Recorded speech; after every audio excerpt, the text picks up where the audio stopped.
God bless, and welcome to day 108 of the Bible in a Year podcast. Our reading today is 1 Kings chapter 22, verse 37 through verse 53, and 2 Kings chapter 1 through chapter 4, verse 28. We hope you enjoy today's reading. So the king died and was brought to Samaria, and they buried the king in Samaria. And they washed the chariot by the pool of Samaria, and the dogs licked up his blood, and the prostitutes washed themselves in it, according to the word of the Lord that he had spoken. Now the rest of the acts of Ahab, and all that he did, and the ivory house that he built, and all the cities that he built, are they not written in the book of the Chronicles of the kings of Israel? So Ahab slept with his fathers, and Ahaziah his son reigned in his place. Jehoshaphat the son of Asa began to reign over Judah in the 4th year of Ahab king of Israel. Jehoshaphat was 35 years old when he began to reign, and he reigned 25 years in Jerusalem. His mother's name was Azubah, the daughter of Shilhi. He walked in all the way of Asa his father. He did not turn aside from it, doing what was right in the sight of the Lord. Yet the high places were not taken away, and the people still sacrificed and made offerings on the high places. Jehoshaphat also made peace with the king of Israel. Now the rest of the acts of Jehoshaphat and his might that he showed and how he warred, are they not written in the book of the Chronicles of the kings of Judah? And from the land he exterminated the remnant of the male cult prostitutes who remained in the days of his father Asa. There was no king in Edom, a deputy was king. Jehoshaphat made ships of Tarshish to go to Ophir for gold, but they did not go, for the ships were wrecked at Ezion-Geber. Then Ahaziah the son of Ahab said to Jehoshaphat, "Let my servants go with your servants in the ships." But Jehoshaphat was not willing. And Jehoshaphat slept with his fathers and was buried with his fathers in the city of David his father. And Jehoram his son reigned in his place. Ahaziah the son of Ahab began to reign over Israel and Samaria in the 17th year of Jehoshaphat king of Judah, and he reigned 2 years over Israel. He did what was evil in the sight of the Lord, and walked in the way of his father, and in the way of his mother, and in the way of Jeroboam the son of Nebat, who made Israel to sin. He served Baal and worshipped him and provoked the Lord, the God of Israel, to anger in every way that his father had done. After the death of Ahab, Moab rebelled against Israel. Now Ahaziah fell through the lattice in his upper chamber in Samaria and lay sick. So he sent messengers, telling them, "Go, inquire of Baal-zebub, the god of Ekron, whether I shall recover from this sickness." But the angel of the Lord said to Elijah the Tishbite, "Arise, go up to meet the messengers of the king of Samaria, and say to them, Is it because there is no God in Israel that you are going to inquire of Baal-zebub, the god of Ekron? Now therefore, thus says the Lord, you shall not come down from the bed to which you have gone up, but you shall surely die." So Elijah went. The messengers returned to the king, and he said to them, "Why have you returned?" And they said to him, "There came a man to meet us and said to us, Go back to the king who sent you, and say to him, Thus says the Lord, is it because there is no God in Israel that you are sending to inquire of Baal-zebub, the god of Ekron? Therefore you shall not come down from the bed to which you have gone up, but you shall surely die." He said to them, "What kind of man was he who came to meet you and told you these things?" They answered him, "He wore a garment of hair, with a belt of leather about his waist."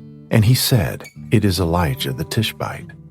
Then the king sent to him a captain of 50 men with his 50. He went up to Elijah, who was sitting on the top of a hill, and said to him, "O man of God, the king says, come down." But Elijah answered the captain of 50, "If I am a man of God, let fire come down from heaven and consume you and your 50. Then fire came down from heaven and consumed him and his 50. Again, the king sent to him another captain of 50 men with his 50. And he answered and said to him, O man of God, this is the king's order. Come down quickly. But Elijah answered them, If I am a man of God, let fire come down from heaven and consume you and your 50. Then the fire of God came down from heaven and consumed him and his 50. Again, the king sent the captain of a third 50 with his 50. And the third captain of 50 went up and came and fell on his knees before Elijah and entreated him, O man of God, please let my life and the life of these 50 servants of yours be precious in your sight. Behold, fire came down from heaven and consumed the 2 former captains of 50 men with their 50s, but now let my life be precious in your sight. Then the angel of the Lord said to Elijah, Go down with him, do not be afraid of him. So he arose and went down with him to the king and said to him, Thus says the Lord, because you have sent messengers to inquire of Baal-zebub, the god of Ekron, is it because there is no God in Israel to inquire of his word? Therefore you shall not come down from the bed to which you have gone up, but you shall surely die. So he died according to the word of the Lord that Elijah had spoken. Jehoram became king in his place in the 2nd year of Jehoram, the son of Jehoshaphat, king of Judah, because Ahaziah had no son. Now the rest of the acts of Ahaziah that he did, are they not written in the book of the Chronicles of the kings of Israel? Now when the Lord was about to take Elijah up to heaven by a whirlwind, Elijah and Elisha were on their way from Gilgal. And Elijah said to Elisha, Please stay here, for the Lord has sent me as far as Bethel. But Elisha said, As the Lord lives, and as you yourself live, I will not leave you. So they went down to Bethel.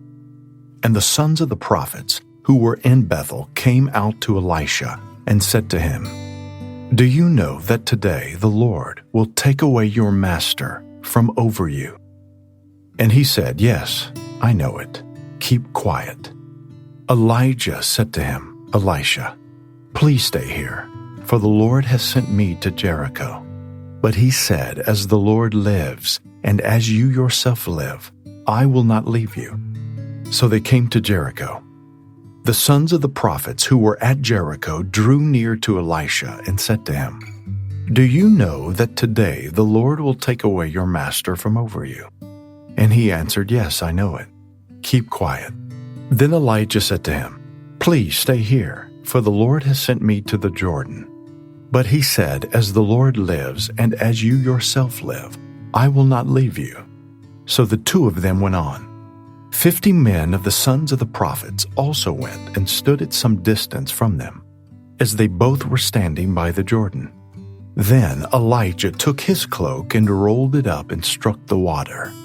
And the water was parted to the one side and to the other, till the 2 of them could go over on dry ground.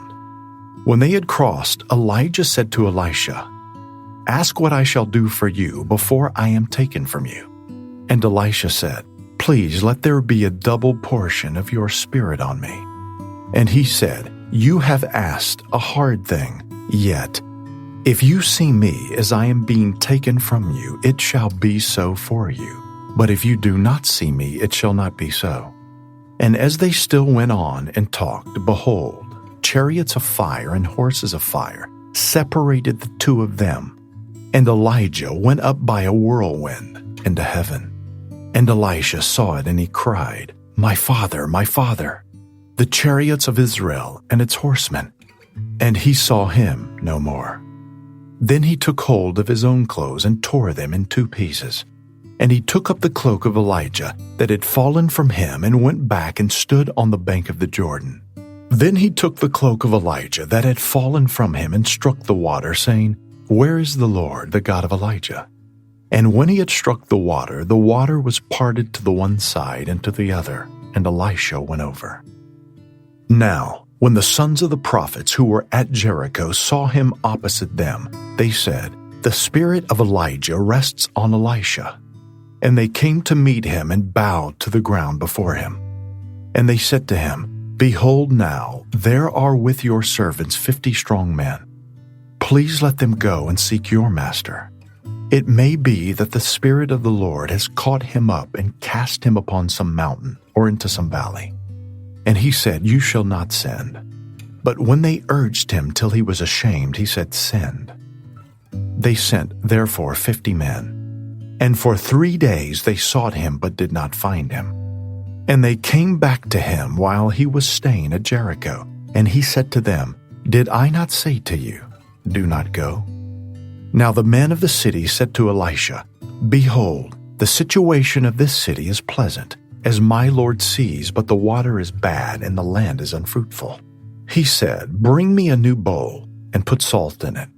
So they brought it to him. Then he went to the spring of water and threw salt in it, and said, Thus says the Lord, I have healed this water. From now on neither death nor miscarriage shall come from it. So the water has been healed to this day, according to the word that Elisha spoke. He went up from there to Bethel, and while he was going up on the way, some small boys came out of the city and jeered at him, saying, Go up, you bald head. Go up, you bald head. And he turned around, and when he saw them, he cursed them in the name of the Lord. And 2 she-bears came out of the woods and tore 42 of the boys. From there he went on to Mount Carmel, and from there he returned to Samaria. In the 18th year of Jehoshaphat, king of Judah, Jehoram the son of Ahab became king over Israel and Samaria, and he reigned 12 years. He did what was evil in the sight of the Lord, though not like his father and mother, for he put away the pillar of Baal that his father had made. Nevertheless, he clung to the sin of Jeroboam the son of Nebat, which he made Israel to sin. He did not depart from it. Now Mesha king of Moab was a sheep breeder, and he had to deliver the king of Israel 100,000 lambs and the wool of 100,000 rams. But when Ahab died, the king of Moab rebelled against the king of Israel. So King Jehoram marched out of Samaria at that time and mustered all Israel.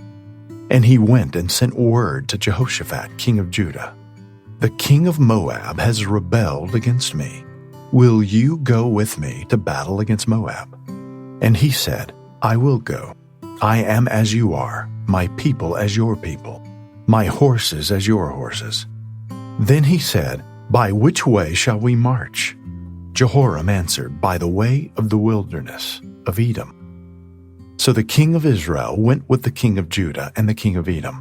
And when they had made a circuitous march of 7 days, there was no water for the army or for the animals that followed them.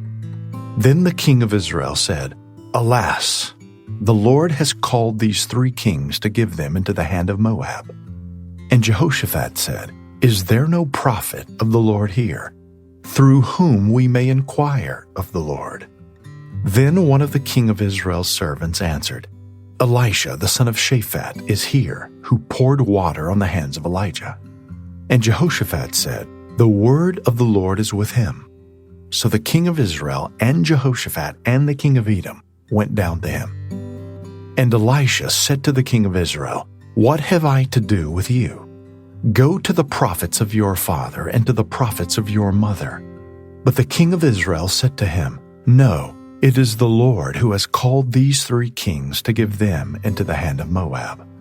And Elisha said, As the Lord of hosts lives, before whom I stand, were it not that I have regard for Jehoshaphat, the king of Judah, I would neither look at you nor see you. But now bring me a musician. And when the musician played, the hand of the Lord came upon him. And he said, Thus says the Lord, I will make this dry stream bed full of pools. For thus says the Lord, You shall not see wind or rain, but that stream bed shall be filled with water, so that you shall drink, you, your livestock, and your animals. This is a light thing in the sight of the Lord.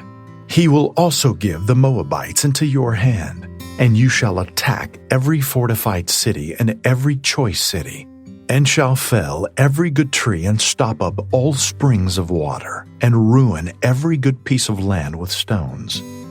The next morning, about the time of offering the sacrifice, behold, water came from the direction of Edom, till the country was filled with water. When all the Moabites heard that the kings had come up to fight against them, all who were able to put on armor, from the youngest to the oldest, were called out and were drawn up at the border.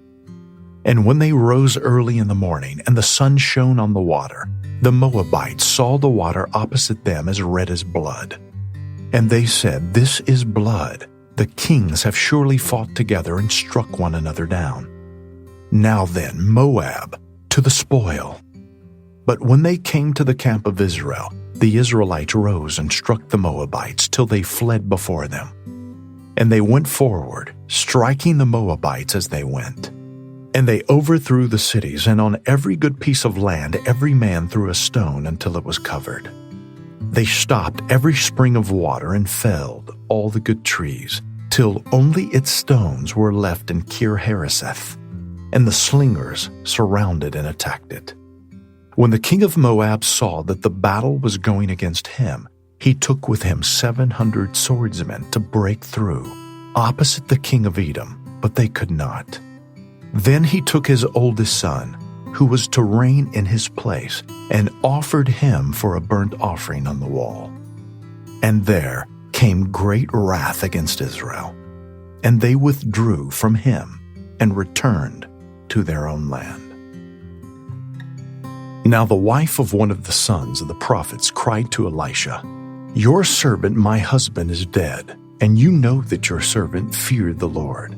But the creditor has come to take my 2 children to be his slaves." And Elisha said to her, "What shall I do for you? Tell me, what have you in the house?" And she said, "Your servant has nothing in the house except a jar of oil." Then he said, "Go outside, borrow vessels from all your neighbors, empty vessels and not too few. Then go in and shut the door behind yourself and your sons and pour into all these vessels. And when one is full, set it aside." So she went from him and shut the door behind herself and her sons.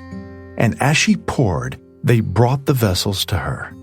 When the vessels were full, she said to her son, "Bring me another vessel." And he said to her, "There is not another."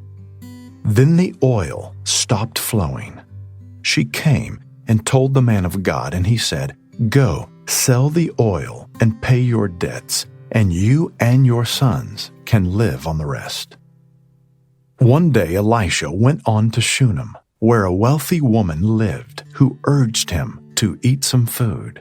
So whenever he passed that way, he would turn in there to eat food. And she said to her husband, "Behold now, I know that this is a holy man of God who is continually passing our way. Let us make a small room on the roof with walls and put there for him a bed, a table, a chair, and a lamp, so that whenever he comes to us, he can go in there." One day he came there, and he turned into the chamber and rested there. And he said to Gehazi, his servant, "Call this Shunammite." When he had called her, she stood before him. And he said to him, "Say now to her, see, you have taken all this trouble for us. What is to be done for you? Would you have a word spoken on your behalf to the king or to the commander of the army?" She answered, "I dwell among my own people." And he said, "What then is to be done for her?" Gehazi answered, "Well, she has no son, and her husband is old." He said, "Call her." And when he had called her, she stood in the doorway. And he said, "At this season, about this time next year, you shall embrace a son." And she said, "No, my lord, O man of God, do not lie to your servant." But the woman conceived, and she bore a son about that time, the following spring, as Elisha had said to her. When the child had grown, he went out one day to his father among the reapers. And he said to his father, "O my head, my head." The father said to his servant, "Carry him to his mother." And when he had lifted him and brought him to his mother, the child sat on her lap till noon, and then he died. And she went up and laid him on the bed of the man of God, and shut the door behind him and went out. Then she called to her husband and said, "Send me one of the servants and one of the donkeys, that I may quickly go to the man of God and come back again." And he said, "Why will you go to him today? It is neither new moon nor Sabbath." She said, "All is well." Then she saddled the donkey, and she said to her servant, "Urge the animal on, do not slacken the pace for me unless I tell you." So she set out and came to the man of God at Mount Carmel. When the man of God saw her coming, he said to Gehazi, his servant, "Look, there is the Shunammite. Run at once to meet her and say to her, 'Is all well with you? Is all well with your husband? Is all well with the child?' And she answered, 'All is well.' And when she came to the mountain to the man of God, she caught hold of his feet. And Gehazi came to push her away. But the man of God said, 'Leave her alone, for she is in bitter distress, and the Lord has hidden it from me and has not told me.' Then she said, 'Did I ask my Lord for a son? Did I not say, do not deceive me?'